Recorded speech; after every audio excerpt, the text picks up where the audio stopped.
सबसे इम्पोर्टेंट होता है और कॉमन मिस्टेक करते हैं हम लोग. If you don't have notes then you prepare notes. What are notes? Sound देखो ना. अच्छा हो जाएगा. ओके बता देना मुझे जब भी. So what are notes exactly? What is the objective of making notes?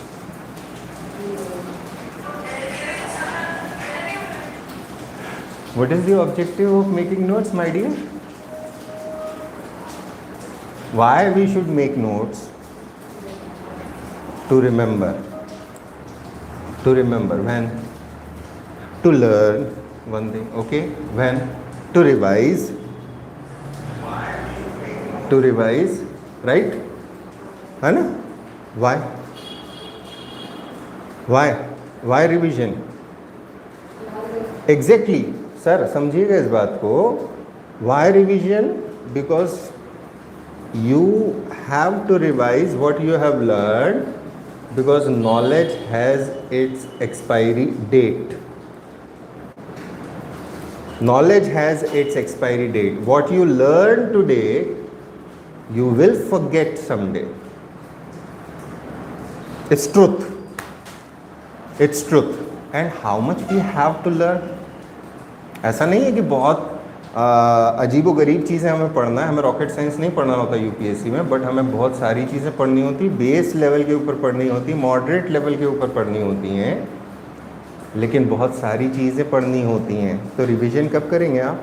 Exam के पहले. एक रिवीजन फाइनल वहाँ होगा. तो आपके नोट्स उस अंदाज के होने चाहिए कि वो वहाँ पर काम दें. नोट्स वो नहीं होने चाहिए कि कॉपी की कॉपी भर दी, बुक्स की बुक्स भर दी. उसमें कोशिश ये होना चाहिए इम्पॉर्टेंट की फैक्ट्स और की कंसेप्ट्स हो बस. Key facts and key concept. Where I am saying these words, where I am not providing you notes. If I am providing you notes, they are the base.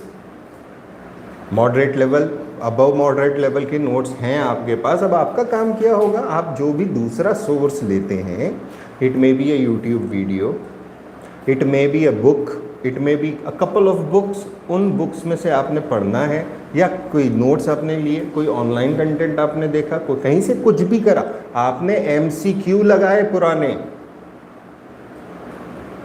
तो उसमें जो की findings होती हैं दैट शुड बी नोटेड. अब इसी में एक एडवांस्ड वर्जन होता है ऐसे पार्ट्स के अंदर जो प्रीलिम्स और मेंस दोनों में कॉमन होता है. उन पार्ट्स के अंदर हम लोग अक्सर स्टेटमेंट्स या कोट्स लिखना पसंद करते हैं. What do I mean by coat?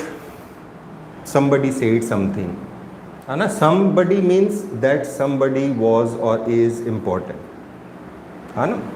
सो उसने अगर कुछ कहा है और उससे आपका आंसर इम्प्रूव हो सकता है, तो आपके नोट्स के अंदर वो कोट होना चाहिए. ये कहाँ पर होना चाहिए? जहाँ पर प्री और मेंस का टॉपिक कॉमन है. जो सवाल प्री में आएगा तो वो MCQ बेस्ड आएगा. वो कंसेप्चुअल हो सकता है, फैक्चुअल हो सकता है, स्टैटिक हो सकता है, डायनामिक हो सकता है, या combination of all of these हो सकता है. लेकिन वहीं पर मेंस के अंदर जो क्वेश्चन आता है उसमें आप ये फैक्ट्स के साथ, ये कंसेप्ट के साथ अपना रेलेवेंस जो कल हमने बात करी थी वो डालने के साथ में अगर आप कोट डालते हो तो आपका एक्स्ट्रा जो कल बात हो रही थी वो मिल जाता है. तो हमारे नोट्स का जो ऑब्जेक्टिव है, कोर ऑब्जेक्टिव जिसे हम कहते हैं, वो क्या है? Revision plus collection. इसमें मुझे वो सेंटेंस नहीं चाहिए, my name is Anthony Gonsalves, Anthony Gonsalves is enough. मैं दुनिया में अकेला हूँ, ब्रैकेट में अकेला, इज इनफ. घर भी है खाली और दिल भी है खाली. सो